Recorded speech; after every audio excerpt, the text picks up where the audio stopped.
चला, नमस्कार मित्रांनो. अनअकॅडमीच्या प्लॅटफॉर्मवरती मी अशोक अबूज आपलं सर्वांचं सहर्ष स्वागत करतोय.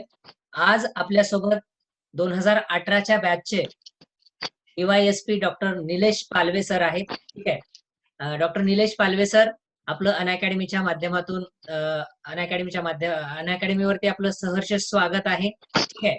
आणि आज आपण ज्या पोस्टवर आहात ती पोस्ट खऱ्या अर्थानं आज एक योद्धा म्हणून कोरोना सिच्युएशन्स मध्ये कार्य करते आहे. तर तुमच्या कार्याला सर्वप्रथम सलाम करतो सर, आणि आपण आपल्या मुलाखतीला सुरुवात करूयात. सर, काय सांगाल?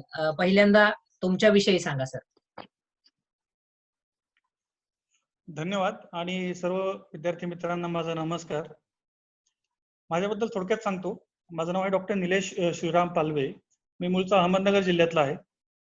माझं बेसिक एज्युकेशन MBBS म्हणजे ॲलोपॅथिक मेडिसिन मध्ये झालेलं आहे. त्यानंतर मी MBA पण केलेलं आहे. आणि माझ्या कुटुंबामध्ये माझे आई वडील, माझी पत्नी आणि एक लहान मुलगी असते 2 वर्षाची. सध्या मी सांगली जिल्ह्याला प्रोबेशनरी DYSP म्हणून कार्यरत आहे. त्या ठिकाणी SP ऑफिस हेच माझं सध्याचं कार्यालय आहे. आणि माझा जे काही स्पर्धा परीक्षांचा प्रवास आहे किंवा प्रशासनातला प्रवास आहे हा सुमारे 10-12 वर्षापूर्वी सुरू झालेला आहे. मी साधारणतः 2008च्या आसपास अभ्यासाला सुरुवात केली आणि माझं पहिलं पद मला 2011 साली मिळालेलं आहे. तर थोडक्यात हा माझा आतापर्यंतचा संक्षिप्त मध्ये प्रवास आहे. सर, तुम्ही 2011 मध्ये जे पहिलं पद मिळवलं ते स्पर्धा परीक्षेच्या माध्यमातून पहिलं पद होतं. आणि त्या पदावर असताना देखील तुम्ही म्हणजे ऑन ड्युटी असताना राज्यसेवेचा अभ्यास केला. कशी स्ट्रॅटर्जी केली आणि कसा अभ्यास केला त्याविषयी थोडक्यात सांगा सर. विद्यार्थ्यांना त्याविषयी मार्गदर्शन करा. ओके. खर तर मी मेडिकलच्या शेवटच्या वर्षाला असतानाच, मी मेडिकल माझं 2007ला पूर्ण झालं. शेवटच्या वर्षाला असतानाच स्पर्धा परीक्षेचा अभ्यास करायचा, प्रशासनामध्ये यायचा हा निर्णय जवळपास घेतलेला होता. परंतु त्यानंतर देखील एका चांगल्या इन्स्टिट्यूटला, टाटा इन्स्टिट्यूट मुंबईला मला पोस्ट ग्रॅज्युएशन करण्याची संधी मिळाली. त्यामुळे 2008 ते 10 मी त्या ठिकाणी पोस्ट ग्रॅज्युएशन केलं. ते करत असतानाच मी स्पर्धा परीक्षांचा अभ्यास सुरू केलेला होता. आणि त्यावेळेस UPSC हे खरं तर माझं टार्गेट होतं. परंतु त्याचसोबत MPSC ची परीक्षा पण मी देत होतो. आणि सुदैवाने पहिल्याच अटेम्प्ट मध्ये माझं 2010च्या पहिल्याच अटेम्प्ट मध्ये MPSC मधून मुख्याधिकारी गट व चीफ ऑफिसर म्युनिसिपल काउन्सिल या पदावर माझं सिलेक्शन झालं होतं. त्यावेळेस माझी तयारी पण खरी तर पुरेशी नव्हती, परंतु सुदैवाने ते माझं सिलेक्शन झालं. परंतु माझं तेवढ्यावर समाधान नव्हतं आणि UPSCतून IAS हे पद मिळवणं खरं तर माझं ध्येय होतं. IAS किंवा IPS व्हायची माझी इच्छा होती. त्यामुळे निश्चितच जरी पद मिळालं तरी अभ्यास करत राहायचा हे त्याच वेळेस ठरवलं होतं. आता पद जॉईन करायचं की नाही हा एक प्रश्न होताच, परंतु त्यावेळेस प्रशासनामध्ये प्रत्यक्ष काम करण्याचा अनुभव घ्यायचा असं मी ठरवलं. आणि माझ्या आईवडिलांची पण तशी इच्छा होती की पद मिळालंय तर मी जॉईन करावं, रुजू व्हावं. म्हणून मग 2011 साली मी त्या पदावर रुजू झालो. परंतु त्या पदाचं कामकाज करत असतानाच साईड बाय साईड मी माझा अभ्यासही सुरू ठेवला, परीक्षा देणंही सुरू ठेवलं. आणि त्यामुळे ते पहिलं पद मिळाल्याच्या नंतर देखील मी अभ्यास करतच राहिलो. सर सर, UPSC कडून डायरेक्टली राज्यसेवेकडे वळलात. तुम्हाला काय म्हणजे अभ्यासक्रमामध्ये साम्य आहे असं वाटलं की नेमकं अभ्यासक्रमाचं स्ट्रॅटर्जी कशी केली होती की तुम्ही राज्यसेवेकडे वळलात? म्हणजे डायरेक्टली UPSC करत असताना या दोन अभ्यासक्रमामध्ये साम्य आहे का? म्हणजे आजही काही विद्यार्थी असे आहेत की UPSC करतात आणि UPSC करत करत राज्यसेवा देखील देतात. काय साम्य आहे दोन परीक्षांमध्ये? सर, तसं पाहायला गेलं तर भरपूर साम्य आहे. विशेषतः 2011 नंतर आपण जर पाहायला गेलं तर MPSC आणि UPSC ह्या दोन्हीच्याही पूर्वपरीक्षा अगदी सारख्या झालेल्या आहेत. त्यांचा सिलेबस पण अगदी सारखा आहे. CSATचा जो एक पेपर UPSC मध्ये आहे तोच MPSC मध्ये पण आहे. त्या व्यतिरिक्त सामान्य अध्ययन किंवा जनरल स्टडीजचा जो पेपर आहे त्यामध्ये पण सिलेबस जवळपास सारखाच आहे. MPSC मध्ये फरक एवढाच पडतो की जो काही सिलेबस आहे मग तो इतिहासाचा असेल किंवा भूगोलाचा असेल किंवा राज्यशास्त्राचा असेल किंवा अर्थशास्त्राचा असेल, त्यामध्ये महाराष्ट्राचा संदर्भ येतो कुठे ना कुठे. म्हणजे इतिहास हा भारताचा जरी असला तरी तो महाराष्ट्राच्या दृष्टिकोनातून थोडासा पाहिला जातो MPSCच्या बाबतीमध्ये. तसंच भूगोलाला देखील महाराष्ट्राच्या भूगोलाला महत्व आहे. असे काही सूक्ष्म फरक आहेत. आणि UPSC मध्ये भर हा मुख्यतः भारत आणि जग, संपूर्ण जग, तो इतिहास असो किंवा भूगोल असो किंवा अर्थशास्त्र असो, तर त्या दृष्टिकोनातून थोडा भरचा फरक पडतो. पण बाकी जे बेसिक सब्जेक्ट्स आहेत हे जनरल स्टडीजचे देखील सारखे आहेत आणि CSAT एक्झॅक्टली सारखं आहे. त्यामुळं ह्या दोन्ही परीक्षांचा अभ्यास अगदी सोबत करता येणं देखील शक्य आहे, त्यामध्ये काहीच वाद नाही. फक्त मुख्य परीक्षेच्या स्तरावर मात्र निश्चितच त्यात फरक पडतो. आता माझं म्हणाल तर मी अभ्यास युपीएससी साठीच सुरू केला होता, परंतु एमपीएससी ची परीक्षा देखील त्यासोबतच देणं शक्य आहे हे मला रिअलाइज झाल्याच्या नंतर मी एमपीएससी ची परीक्षा पण दिली.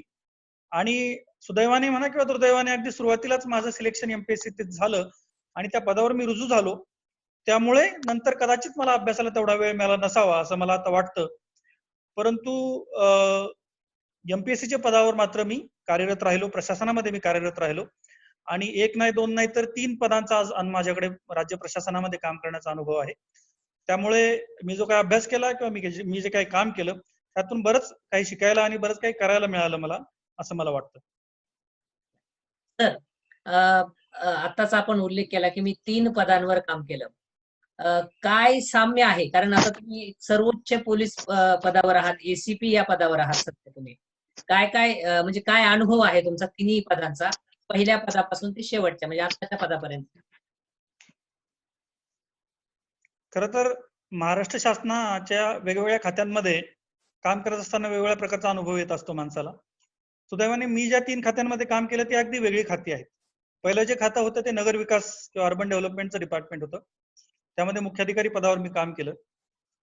त्यामध्ये जालना जिल्ह्याच्या परतूर सारख्या एका छोट्या नगरपालिकेमध्ये मला काम करण्याची संधी मिळाली. मग त्यामधून स्थानिक स्वराज्य संस्था ज्याला आपण म्हणतो, आपल्या प्रशासनाचे जे काही 3 स्तर आहेत त्यातला सर्वात खालचा आणि लोकांच्या सर्वात जवळ असणारा जो स्तर आहे स्थानिक स्वराज्य संस्थांचा, त्यामध्ये काम करत असताना नेमक्या अडचणी काय येतात, आव्हानं काय आहेत आणि आपण छोट्याशा स्तरावर देखील काही चांगले प्रयोग कसे करू शकतो, त्याला लोकांकडून किती चांगला पाठिंबा मिळतो, याचा देखील अनुभव मला त्या नगर परिषदच्या पदामधून घेता आला आणि स्थानिक स्वराज्य संस्थांचं कामकाज जवळून पाहता आलं. माझं दुसरं जे पद होतं ते विक्रीकरचं पद होतं. सहाय्यक विक्रीकर आयुक्त या पदावर त्यानंतर 2014 साली माझी निवड झाली. ते पद तसं पाहायला गेलं तर विक्रीकर खातं शासनाचं जेव्हा किंवा ज्याला आता जीएसटी डिपार्टमेंट म्हटलं जातं, हे खातं तसं लोकांशी फारसं निगडीत नाहीये.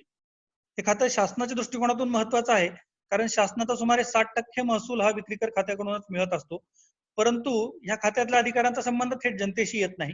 मुख्यतः व्यापारी वर्गाशी, उद्योगपतींशी या खात्यामध्ये संबंध येतो आणि कर गोळा करणे, जीएसटी किंवा व्हॅट हा कर गोळा करण्याशी त्याचा संबंध येतो. परंतु त्या डिपार्टमेंटमध्ये मला एक खूप चांगली रिअलाइज झालेली गोष्ट ही आहे की ज्याला आपण ई गव्हर्नन्स म्हणतो किंवा ई प्रशासन म्हणतो, त्याचा खूप चांगला वापर करून कॉम्प्युटर, इंटरनेट, वेबसाईट्स किंवा ज्याला आपण पोर्टल्स म्हणतो, त्याचा खूप चांगला वापर करून कर प्रणाली किती पारदर्शक आणि झटपट आणि ग्राहकांसाठी आणि शासनासाठी पण किती सुविधाकारक बनवली जाऊ शकते याचं उत्तम उदाहरण आहे आपल्याकडे. आमच्याकडे त्यावेळेस महाविकास म्हणून पोर्टल होतं. त्या पोर्टलच्या माध्यमातून अगदी एखाद्या व्यवसायिकाला आपला व्यवसाय रजिस्टर करण्यापासून तर ते त्याचे रिटर्न्स असतील, त्याचं पेमेंट असेल, सगळं ऑनलाईन करता येत होतं. अजिबात कोणत्याही ऑफिसला किंवा कोणत्याही अधिकाऱ्याकडे येण्याची गरज राहिलेली नव्हती आणि निश्चितच त्यामुळं पारदर्शकता खूप आलेली होती, भ्रष्टाचार खूप कमी झालेला होता आणि शासनाचा महसूल खूप वाढलेला होता. त्यामुळे ई गव्हर्नन्सच्या दृष्टिकोनातून सर्वात ऍडव्हान्स डिपार्टमेंटमध्ये काम करण्याचा तो माझा अनुभव होता. परंतु मी थोडासा त्या पदावर तेवढा समाधानी नव्हतो. त्याचं कारण हे आहे की मला लोकप्रशासनामध्ये लोकांच्या संपर्कात काम करण्याची इच्छा होती आणि ते खातं मी जसं आधी म्हटलं की थोडंसं लोक संपर्कापासून दूर होतं. त्यामुळे मी माझा प्रयत्न करतच राहिलो. दरम्यान मी युपीएससीचे पण अटेम्प्ट देतच होतो. युपीएससीच्या आपल्या माहितीसाठी सांगतो सर, मी 5 वेळा पूर्वपरीक्षा पास झालेलो आहे. 6 वेळा पूर्वपरीक्षा दिली, 5 वेळा पूर्वपरीक्षा पास झालो. मुख्य परीक्षा पण 5 वेळा दिलेली आहे. मुलाखतीपर्यंत जाण्याची संधी मला 3दा मिळाली. मी 3दा युपीएससीला दिल्लीला जाऊन मुलाखत पण दिलेली आहे. परंतु दरवेळेस दुर्दैवाने थोड्या मार्कांनी माझी पदं त्या ठिकाणी मला मिळू शकली नाही. आणि युपीएससी मध्ये असं आहे की तुम्ही जेवढ्या पदांचा प्रेफरन्स दिलेला आहे तेवढ्या पदांसाठीच तुमचा विचार होतो. युपीएससी मधून अनेक वेगवेगळ्या प्रकारची पदं मिळतात, जवळपास 24 वेगवेगळ्या प्रकारची पदं आहेत. परंतु माझा प्रेफरन्स हा इकडे महाराष्ट्रामध्ये माझं क्लास 1 सिलेक्शन झालेलं असल्यामुळे मी केवळ सुरुवातीच्या एक 4-5 पदांनाच प्रेफरन्स द्यायचो. त्या खालच्या पदांचा प्रेफरन्स मी देत नसल्यामुळे मला चांगले मार्क्स असून देखील मेरिट लिस्टमध्ये माझं नाव येत नसायचं. त्यामुळे मला हवं ते पद त्यावेळेस मिळू शकलं नाही, थोडं मेरिट माझं कमी पडलं. परंतु युपीएससीचा माझा प्रवासही खूप काही शिकवून जाणारा ठरला मला. त्यानंतर तोच अभ्यास करत असताना एमपीएससी मधून हे 3रं पद मिळालं मला, ज्या पदावर मी सध्या आहे. 2017च्या परीक्षेतून मला 2018 साली जो निकाल लागला त्यातून हे डीवायएसपी किंवा एसीपीचं पद मिळालं आणि मग आता मी ह्या पदावरचं प्रशिक्षण पूर्ण करून सांगली येथे रुजू झालेलो आहे. तर हे जे तिसरं पद आहे हे पण पोलीस डिपार्टमेंट बद्दल काही सांगण्याची आवश्यकता नाही, आपल्या सर्वांना माहिती आहे. लोकांमध्ये राहून काम करण्याचं, कायदा सुव्यवस्थेचं काम करण्याचं आणि आमचं जे काही ब्रीद वाक्य आहे, सदरक्षण आहे, खलनिग्रहण आहे, त्या प्रकारचं काम करण्याची संधी या पदाने मला मिळालेली आहे. मागच्या 1.5-2 वर्षापासून मी या पदावर कार्यरत आहे आणि आतापर्यंत खूप चांगला अनुभव आलेला आहे. आताही जसं आपण मगाशी उल्लेख केला की कोरोना ह्या संसर्गजन्य आजाराची आपल्याकडे साथ आलेली आहे संपूर्ण जगामध्ये, पॅन्डेमिक ज्याला आम्ही म्हणतो, आणि त्या आजाराच्या माध्यमातून आपण खूप चांगलं काम करण्याची संधी सध्या डॉक्टरांना आणि पोलिसांना आणि इतर सर्व सरकारी कर्मचाऱ्यांना, अधिकाऱ्यांना मिळालेली आहे. आणि मला असं वाटतं की प्रशासन म्हणून, पोलीस विभाग म्हणून आम्ही खूप चांगलं कॉन्ट्रीब्यूट करतो आहोत सध्या, किंवा आमच्या परीने प्रयत्न करतो आहोत, जेणेकरून या आजाराचा फैलाव जास्त होऊ नये. आणि मला असं वाटतं आपल्या प्रयत्नांना कुठे ना कुठे यश निश्चित मिळतंय. नक्कीच सर. तुमच्या कार्याला खरं तर सलाम आहे. ठीक आहे. मी पहिल्यांदाही उल्लेख केला होता की तुमच्या कार्याला सलाम म्हणून. सर मला एक सांगा की ज्यावेळेस तुम्ही युपीएससीचा अभ्यास सुरू केला, राज्यसेवेचा पॅरलली अभ्यास सुरू केला, ठीक आहे. या सर्व अभ्यासामध्ये युपीएससीचा अभ्यास असेल, राज्यसेवेचा अभ्यास असेल, याच्यामध्ये तुम्ही 3 वेळा मुलाखतही दिली, इकडे 3 पदही काढली, बरोबर आहे. मग अशा हे सगळं करत असताना नेमकं तुम्ही कोणाकडे बघून अभ्यास सुरू केला? म्हणजे नेमकं तुम्ही कोणाला आयडियल मांडलं, की नेमकं तुम्हाला प्रेरणा कोणाकडून मिळाली हे सगळा अभ्यास करण्यासाठी?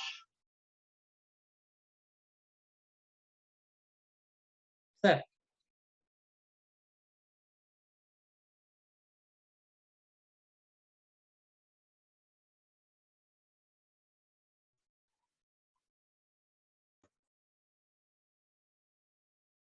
खर तर स्पर्धा परीक्षांचा अभ्यास करण्यासाठी प्रेरणा मला ज्यांच्याकडून मिळाली ते म्हणजे डॉक्टर श्रीकर परदेशी सर. डॉक्टर श्रीकर परदेशींबद्दल बऱ्याचशा विद्यार्थ्यांनी ऐकलेलं असेल.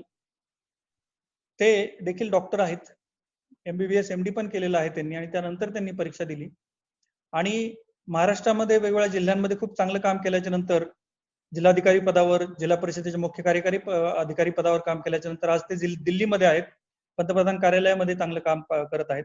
त्यांच्यापासून मला सुरुवातीला प्रेरणा मिळाली की एक डॉक्टर प्रशासनामध्ये येऊन खूप चांगलं काम करू शकतो हे त्यांच्याकडे पाहून मला कळालं.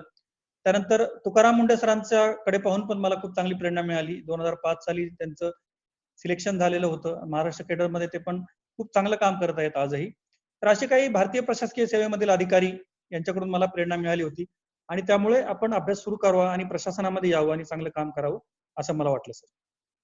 ओके.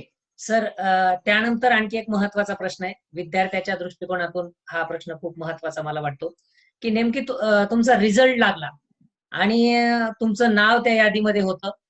तुम्हाला एसीपी म्हणजे DYSP हे पद मिळालेलं होतं. काय तो क्षण कसा होता नेमकं? काय वाटलं कसं तुम्हाला त्या त्या क्षणाचा वेळ? त्या क्षणाचा अनुभव सांगा. बरोबर. खरंच सर तो क्षण अविस्मरणीय होता असंच म्हणावं लागेल. कारण दुपारची वेळ होती, मला आठवतं 3 वाजले होते साधारणतः, आणि निकाल लागणार आहे एवढ्यात याची कल्पना होती. परंतु निकाल लागला तरी मला लवकर कळालेलं नव्हतं, कारण मी संपर्कात नव्हतो कोणाच्या मित्रांच्या. साधारणतः 4च्या आसपास मला फोन आला मित्रांचा. आधी मेसेज आला की अभिनंदन म्हणून, माझ्या जवळच्या मित्राचा मेसेज आला. मला कळालंच नाही की हा का अभिनंदन करतोय आपलं. मग मी त्याला रिप्लाय केला की का रे बाबा? तर तो म्हणे सर रिझल्ट लागलाय आणि तुमचं DYSP म्हणून सिलेक्शन झालंय. तर तो मेसेज पाहून मला विश्वासच बसेना की हे खरं आहे का खोटं आहे. कारण मी ऑलरेडी क्लास 1 होतो, विक्री आयुक्त सहाय्यक कार्यरत होतो. परंतु दुसरं काहीतरी पद, एक तर डेप्टी कलेक्टर किंवा DYSP मिळवावं ही माझी अतिशय मनापासून इच्छा होती आणि ते 2च पदं मी त्यावेळेस प्रेफरन्स दिलेला होता. त्यामुळे मला माहित होतं की मी जर पहिल्या 10-15 मध्ये असलो तरच DC किंवा DYSP मिळेल, नाही तर कोणतंच पद मला मिळणार नाही. त्यामुळे मला खरंच खूप आनंद झाला जेव्हा मला कळालं. मग मी पटकन जाऊन वेबसाईटवरून तो रिझल्ट डाउनलोड केला आणि माझं स्वतःचं नाव खात्री करून पाहिलं आणि त्यावेळेस मला तो सुखद धक्का पचवता आला की आपलं सिलेक्शन झालेलं आहे.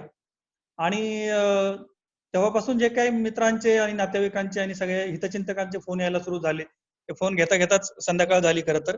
परंतु तो दिवस आजही अविस्मरणीय आहे माझ्यासाठी. त्या दिवशी तो निकाल लागलेला होता. येस.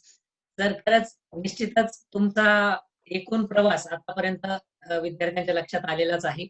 तर विद्यार्थ्यांच्या मनामध्ये सीसॅट विषयी एक थोडस म्हणजे भीती असते बा थोडीफार, की नेमकं सीसॅटला कसं टॅकल करायचं किंवा GS ला कसं आपण सामोरं जायचं.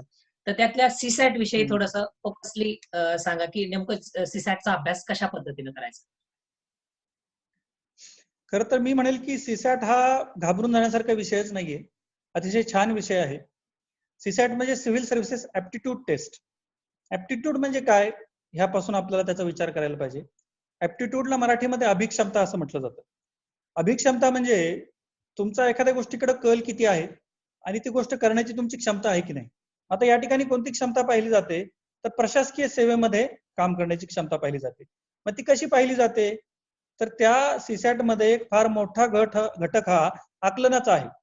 म्हणजे उतारे दिलेले असतात, त्या उतार्याचं आकलन करून त्या खाली दिलेल्या प्रश्नांची उत्तरं आपल्याला त्या ठिकाणी ठरवायचे असतात. आणि त्या व्यतिरिक्त गणित आणि बुद्धिमापन किंवा निर्णय क्षमता, कम्युनिकेशन स्किलचे काही प्रश्न असतात. तर ह्या ज्या सगळ्या हे स्किल्स किंवा हे जे कौशल्य आहेत, हे तुम्हाला प्रशासकीय काम करत असताना अतिशय महत्वाचे आहेत. आणि म्हणून ते कौशल्य तुमच्याकडे आहेत की नाही हे पाहण्यासाठी हा पेपर आहे. अर्थातच त्याचं सगळ्यात महत्वाचं कौशल्य आहे आकलन कौशल्य. तर हे आकलन कौशल्य मी असा सल्ला देईन प्रत्येकाला की सीसॅटला अजिबात घाबरायचं कारण नाही. तुम्ही तुमचं आकलन कौशल्य विकसित करा. सीसॅट पेपरचा खरं तर अभ्यास करण्याचीच गरज नाही, वेगळा अभ्यास करण्याची गरज नाही, त्यासाठी फार वेगळी पुस्तकं वाचण्याची गरज नाही. तुम्ही जर हे आकलन कौशल्य स्वतःमध्ये निर्माण केलं, तुम्ही थोडं बुद्धिमापन कौशल्य स्वतःमध्ये निर्माण केलं, तुम्हाला सीसॅटचा वेगळा अभ्यास करण्याची गरज नाही. हा पेपर अतिशय तुम्हाला सहज सोडवता येईल आणि खूप चांगले मार्क्स मिळतील. मी स्वतः सीसॅटसाठी कधीच वेगळा अभ्यास केलेला नाहीये, तरी पण मला सीसॅटला नेहमी 140+ 140+ मार्क्स असतात. त्याचं कारण हे आहे की आकलन कौशल्य माझं चांगलं आहे. आता मी त्यासाठी काय केलं, तर मी जे केलं तेच प्रत्येकाने करावं असं नाही, परंतु काहीतरी मार्गाने आपल्याला आपलं आकलन कौशल्य विकसित केलं पाहिजे. आता मी काय केलं ते सांगतो. मला वाचनाची पहिल्यापासून आवड आहे. म्हणजे बरेचसे विद्यार्थी दुर्दैवाने आपल्याकडे शाळा कॉलेजमध्ये अभ्यासाची पुस्तकं सोडून दुसरं काहीच वाचत नाही. परंतु मी अगदी शाळेत असल्यापासून अवांतर पुस्तकं बरीच वाचायचो, कथा वाचायचो, कादंबऱ्या वाचायचो, न्यूजपेपर मधले आर्टिकल्स वाचायचो. आणि त्यातून मग त्या वाचनाची आणि ते वाचन समजून घेण्याची मला आवड निर्माण झाली. आणि त्यामुळे जे उतारे आहेत ते पटकन वाचून समजून घेऊन त्यांचं आकलन मला करता येतं. तर मग या बाबतीत मी असाच सल्ला देईल की विद्यार्थ्यांना की परीक्षेच्या 1 महिना 2 महिने आधी आकलन कौशल्याची पुस्तकं वाचून फायदा होत नाही. तर तुमचं आकलन कौशल्य मुळात विकसित करण्यासाठी अवांतर वाचन काही ना काही करत राहा. वर्तमानपत्र वाचा, मासिकं वाचा, चांगल्या दर्जाची पुस्तकं वाचा आणि त्यातून आकलन कौशल्य जसं तुमचं विकसित होईल, तर सीसॅटसाठी वेगळा तुम्हाला अभ्यास करण्याची गरज पडणारच नाही. कारण 80 प्रश्नांपैकी सुमारे 50 प्रश्न आकलन कौशल्याचेच असतात. त्या एका घटकावर जरी तुम्ही भर दिलात तरी सीसॅट तुम्ही अतिशय आरामशीर क्वालिफाय करू शकता, पास होऊ शकता. त्यामुळे हा विषय हा कौशल्याचा आहे, लक्षात ठेवा. हा विषय तुमच्या ज्ञानाचा नाहीये. आणि कौशल्य हे पुस्तकं वाचून किंवा फक्त अभ्यास करून डेव्हलप होत नाही, तर त्यासाठी सराव करावा लागतो. तर हे आकलन कौशल्याचा सराव कसा करायचा ते मी तुम्हाला सांगितलेलं आहे. तसाच तुम्ही गणिताचा सराव करू शकता, बुद्धिमापन घटकाच्या प्रश्नांचा सराव करू शकता, निर्णय क्षमतेच्या प्रश्नांचा सराव करू शकता. आणि थोडा सराव केल्याच्या नंतर जर तुमच्यात ते कौशल्य निर्माण झालं, तर सीसॅट हा अतिशय सोपा घटक आहे, मी तर म्हणेन. सर, सीसॅट विषयी तुम्ही सांगितलं, पण बऱ्याचशा विद्यार्थ्यांचं असं म्हणणं असतं की सर आम्हाला टाइम मॅनेज होत नाहीये किंवा टाइम कमी पडतो. मग या टाइम मॅनेजमेंट विषयी किंवा नेमका हा टाइम मॅनेज कसा करायचा किंवा प्रश्नांना कसा प्रेफरन्स द्यायचा किंवा प्रश्न सोडवण्याची पद्धती कशी वापरायची याच्याविषयी थोडंसं मार्गदर्शन करा. अच्छा. तर लक्षात घ्या, ही एक स्पर्धा परीक्षा आहे आणि स्पर्धा परीक्षेमध्ये तुम्ही किती अभ्यास करता त्याच्या इतकंच महत्व आहे की तुम्ही पेपरमध्ये कसं परफॉर्म करता. बऱ्याच विद्यार्थ्यांचं मी हे पाहिलं की अभ्यास खूप चांगला असतो, खूप कष्ट करतात, खूप सिन्सिअर असतात, पण ऐन टायमाला पेपर सोडवत असताना त्या 2 तासामध्ये 2.5 तासामध्ये ते घाबरून जातात, नकारात्मक होतात आणि काही ना काही सिली मिस्टेक ज्याला आपण म्हणतो, चुका म्हणतो, त्या पेपर सोडवत असताना होतात. मग त्यामध्ये वेळ न पुरणे किंवा कुठेतरी मार्किंग करत असताना चुकणे, प्रश्न व्यवस्थित न वाचणे, घाईघाईत प्रश्न वाचल्यामुळे तो नीट न समजणे, उत्तर माहीत असताना किंवा ती माहिती आपल्याकडे असताना देखील प्रश्नाची उत्तरं चुकणे, अशा अनेक गोष्टी होतात. ह्या सगळ्या गोष्टींमध्ये आणि तसंच टाइम मॅनेजमेंटच्या बाबतीत आपण विचारलं, हे सगळं चुकण्याच्या मागचं एक महत्वाचं कारण म्हणजे आपण अभ्यास करतो, परंतु प्रश्न सोडवण्याचा सराव करत नाही. लक्षात घ्या, ही प्रश्नपत्रिका जी काही असते किंवा हा जो काही पेपर आहे, राज्यसेवेच्या बाबतीत पूर्वपरीक्षा असेल किंवा मुख्य परीक्षा असेल, हे MCQ सारखे क्वेश्चन्स असतात, ज्याला मल्टिपल चॉईस क्वेश्चन आपण म्हणतो, वस्तुनिष्ठ बहुपर्यायी प्रकारचे प्रश्न म्हणतो. ते वस्तुनिष्ठ बहुपर्यायी प्रकारचे प्रश्न आपल्याला तेव्हाच अचूकतेने आणि वेगाने सोडवता येतील जेव्हा आपण तशा प्रकारचे प्रश्न सोडवण्याचा पुरेसा सराव केलेला असेल. तर मी या बाबतीत असं म्हणेल की आपलं एकदा एक बेसिक रिडिंग झालं, सर्व विषयांचा एक बेसिक आवाका आपल्याला आला की त्यानंतर आपण प्रश्न सोडवण्यावर जास्तीत जास्त भर दिला पाहिजे. बरेच विद्यार्थी सुरुवातीला सगळा अभ्यास करून घेऊ आणि अगदी शेवटच्या टप्प्यात प्रश्न सोडवू असा विचार करतात. ते चुकीचं आहे मी तर म्हणेल. सुरुवातीपासून तुम्ही वस्तुनिष्ठ बहुपर्यायी प्रकारचे प्रश्न सोडवण्याचा सराव केला पाहिजे आणि तशा प्रकारचा प्रश्नांचा सराव तुम्हाला जर असेल तर निश्चितच परीक्षेमध्ये त्या 2 तासांमध्ये आपल्याला पेपर कव्हर होतो आहे की नाही, आपलं नेमकं काय चुकतंय, आपल्याला प्रश्न नीट समजत नाहीयेत का, आपला वेग कमी पडतोय का, आपलं कन्फ्युजन होतंय का, आपल्याला टेन्शन येतंय का, आपले नेमके उत्तर का चुकतायत, याचा अनालिसिस तुम्ही स्वतःचा करू शकाल. स्वतःच्या चुका तुम्हाला पूर्वीच लक्षात येतील परीक्षेपूर्वी आणि मग निश्चितच तुमचा परफॉर्मन्स चांगला होऊ शकतो. या बाबतीत मी एकच सल्ला देईल की तुम्हाला जास्तीत जास्त वस्तुनिष्ठ बहुपर्यायी प्रकारचे प्रश्न सोडवा. अशा प्रश्नांची पुस्तकं देखील मिळतात. अशा प्रकारचे प्रश्न तुम्हाला टेस्ट सिरीज मध्ये देखील उपलब्ध आहेत. खूप चांगल्या दर्जाच्या टेस्ट सिरीज आजकाल ऑनलाईन पण उपलब्ध आहेत. तर अशा पुस्तकांचा किंवा अशा टेस्ट सिरीजचा तुम्ही लाभ घ्या आणि त्यातून जास्तीत जास्त प्रश्न सोडवण्याचा सराव करा आणि त्यातून मग तुमचा कॉन्फिडन्स देखील वाढेल आणि टाइम मॅनेजमेंटचा अंदाज देखील तुम्हाला येईल. सर, क्लासमध्ये किंवा पुण्यासारख्या ठिकाणी जर गेलं, समजा पुण्यासारख्या ठिकाणी जाऊन क्लास लावूनच पोस्ट मिळवता येते, असं बऱ्याचशा विद्यार्थ्यांचं म्हणजे म्हणणं असतं की पुण्यात जाऊन क्लास लावल्याशिवाय पोस्ट मिळू शकत नाही. काय सांगाल? नाही, असं अजिबात नाही. मी तर असं म्हणेल की पुण्यात जाऊनच क्लास केले पाहिजे असं अजिबात नाही. आजकाल उलट जो ज्या ठिकाणी आहे त्या ठिकाणी आपल्याला शिकण्याची संधी मिळते.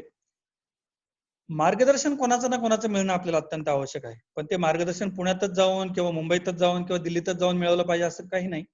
आणि जसं मगाशी मी उल्लेख केला की ई गव्हर्नन्स जसा प्रशासनामध्ये आलेला आहे तसा शैक्षणिक क्षेत्रामध्ये ई लर्निंग नावाचा प्रकार आलेला आहे.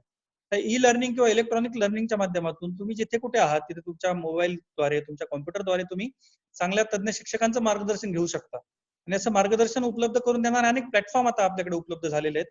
उदाहरण द्यायचं झालं तर सारखा प्लॅटफॉर्म आहे. हे जे प्लॅटफॉर्म्स आहेत यावर अनेक कोर्सेस उपलब्ध आहेत. एमपीएससीचे असतील, युपीएससीचे असतील, अगदी सरळ सेवा भरतीपासून अनेक कोर्सेस आपल्याकडे ह्या अशा प्लॅटफॉर्म्सवर आपल्याला उपलब्ध होऊ शकतात. आणि मला असं वाटतं की पुण्यामध्ये जाण्याचं एक सर्वात मोठं चॅलेंज हे आहे, मी स्वतः पुण्यात राहिलो आहे काही काळ, की त्या ठिकाणी खूप जास्त गर्दी झालेली आहे आता क्लासेसची. त्यानंतर फीज खूप प्रचंड आहे आणि पुण्यामध्ये राहण्याचं कॉस्ट ऑफ लिव्हिंग ज्याला आपण म्हणतो ते खूप वाढलेलं आहे. त्यामुळे वर्षभर जर पुण्यामध्ये जाऊन जर क्लास करायचा झाला तर त्या क्लासची फी 50-60 हजार रुपये आणि किमान लाखभर रुपये त्या ठिकाणी वर्षभर राहण्यासाठी लागतात. तर हा 1-1.5 लाखाचा खर्च करण्यापेक्षा तुम्हाला जर तुम्ही जिथे आहात तिथेच इंटरनेट कनेक्शन आणि मोबाईल जरी असला तरी पण तुम्हाला जर त्या दर्जाचं प्रशिक्षण, त्या दर्जाचे लेक्चर्स एखाद्या प्लॅटफॉर्मवरून मिळत असतील तर मला असं वाटतं तो पर्याय जास्त चांगला आहे आपल्यासारख्या सर्वसामान्य मुलांसाठी, ज्यांना काही कारणाने पुण्याला जाणं शक्य नाही, तेवढा खर्च करणं शक्य नाही. तर मी म्हणेल त्याची आवश्यकता पण नाही आपल्याला.